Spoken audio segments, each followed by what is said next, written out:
কিন্তু out of control হয়ে যাবে। গাড়ি আউট অফ কন্ট্রোল হয়ে গেলে মুশকিল হয়ে যাবে। ধরুন অ্যাক্সিলেটার কোনো অসুবিধা নেই, অ্যাক্সিলেটার ধরে গাড়িটাকে মোশনে আনলেন, মোশনে আনলে অ্যাক্সিলেটার ছেড়ে দিন, অ্যাক্সিলেটার ফুল ক্লাচ, অ্যাক্সিলেটার কিন্তু ছেড়ে দেবেন, ফুল ক্লাচ।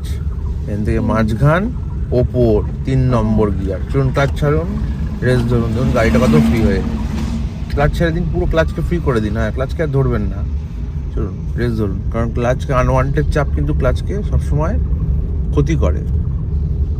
একটুখানি প্রেসার ক্লাচের ওই স্প্রিংগুলো সব গাড়ির এই অ্যাক্সিলারেটর ব্রেক ক্লাচ এগুলো একদম একই জিনিস, একই না এরকমই স্মুথ হবে নাকি এরকমই স্মুথ, এরকমই স্মুথ, এরকমই স্মুথ। নতুন গাড়ি এরকম স্মুথ হয়।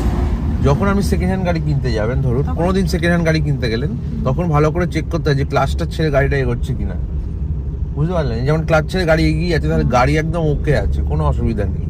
যে গাড়ি ক্লাচ ছেড়ে এগোবে না, সেই গাড়ি মানে ক্লাচ প্লেটের কাজ করাতে হবে। প্রেশার প্লেট প্রবলেম আছে, নয় ক্লাচ প্লেট প্রবলেম, নয় প্রেশার প্লেট প্রবলেম, নয় ক্লাচের তারে প্রবলেম আছে, যে কোনো কিছু।